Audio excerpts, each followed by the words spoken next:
Hello guys, আসসালামু আলাইকুম। আশা করি দেশ এবং দেশের বাইরে যারা আমার ভিডিওটি দেখছেন তারা সকলেই ভালো আছেন ও সুস্থ আছেন। আমিও ভালো আছি। সবাইকে রমজান মাসের অনেক অনেক শুভেচ্ছা। তো আজকে আপনাদের তৈরি করে দেখাবো ইফতারে প্রাণ জুড়িয়ে যাওয়ার মতো একটি ডেজার্ট, ফালুদা। তো চলুন ভিডিওটি শুরু করা যাক।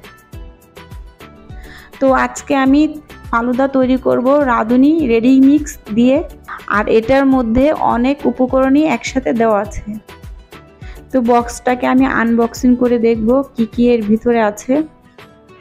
বক্সটিকে আনবক্সিং করার পর এতে 2 প্যাকেট জেলো পেয়েছি আর 1 প্যাকেট ফালুদা মিক্স পেয়েছি।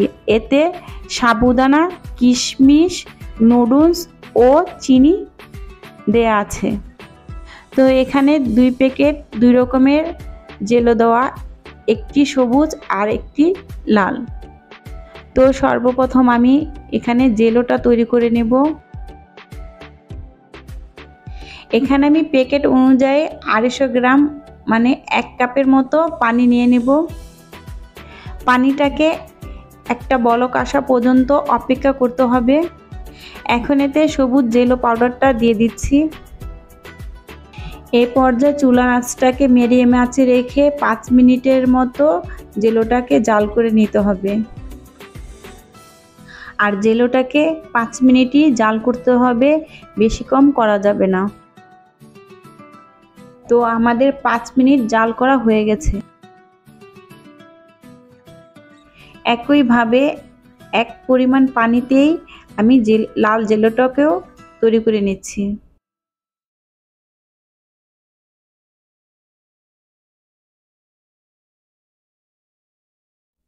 তো এটাও 5 মিনিট হয়ে গেছে। এখন আমি একটি পাত্রে ঢেলে নেব। 2টা জেলোই আমি পাত্রে ঢেলে নিচ্ছি। আর জেলোটা ঠান্ডা হওয়ার পর 10 মিনিটের জন্য নর্মাল ফ্রিজে রেখে দিতে হবে।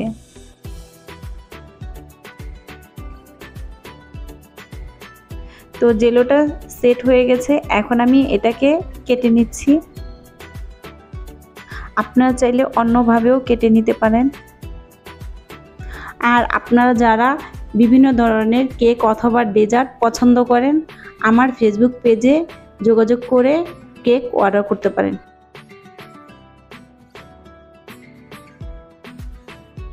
তো এখানে আমি রেড জেলোটাও কেটে নিচ্ছি একইভাবে।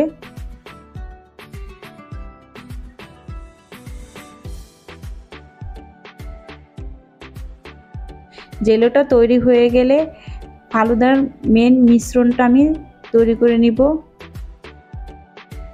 এখন আমি সেই প্যাকেটটা কেটে ঢেলে নিচ্ছি। দেখতেই পাচ্ছেন কি কি আছে। তো এখানে আমি 1 লিটারের মতো দুধ জাল করে নিচ্ছি। এখন এতে 2 টেবিল চামচের মতো গুঁড়ো দুধটা এতে দিয়ে দিব, যাতে ফালুদার স্বাদটা ভালো আসে। এখন এতে সেই প্যাকেটের মিশ্রণটা দিয়ে দিব।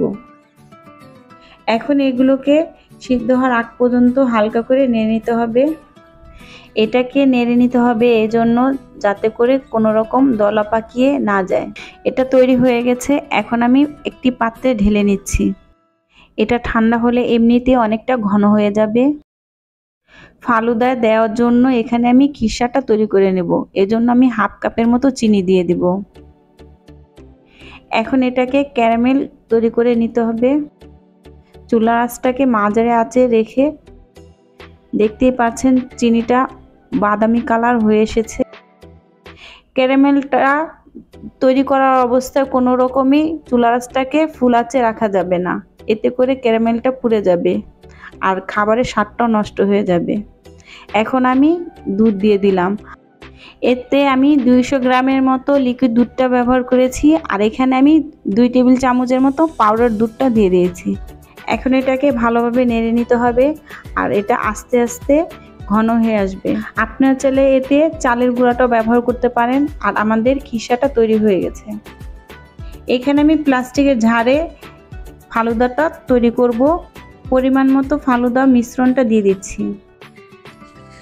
তো আরও একটি কথা, এরপর নতুন ব্লগ আসছে, আর এটা ব্লগের দ্বিতীয় পার্ট।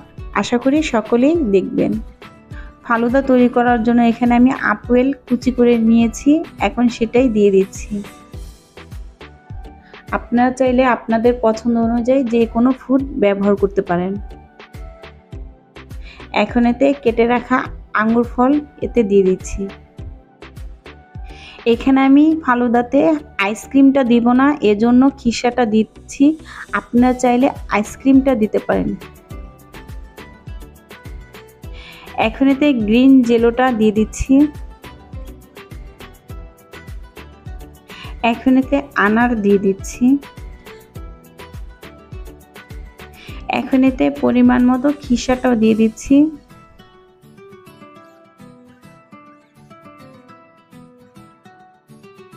এখানে আমি কেটে রাখা কলা দিয়ে দিয়েছি, আর এখানে গ্রিন জেলোটাও দিয়ে দিচ্ছি। এখানে আমি রেড জেলো ও কাঠবাদাম কুচি দিয়ে দিচ্ছি। আর আমার ব্লগের দ্বিতীয় পার্ট সোমবারে রাত 10টায় আসছে, আশা করি আপনারা সকলেই দেখবেন। তো আমাদের ফালুদাটা তৈরি করা হয়ে গেছে, এখন এতে ক্যাপ লাগিয়ে দিব। তো আজকে এই ফালুদা রেসিপিটা আশা করি সকলের কাছে ভালো লেগেছে, আর ভালো লেগে থাকলে অবশ্যই বাসায় একবার হলেও ইফতারে ট্রাই করবেন। ভিডিওটি ভালো লাগলে লাইক ও কমেন্ট শেয়ার করবেন। তো ভালো থাকবেন, সুস্থ থাকবেন, আর আমার পরিবারের জন্য দোয়া করবেন। তো আগামী শনিবার রাত 10টায় আমার নতুন ব্লগ আসছে, তো আশা করি সবাই দেখবেন।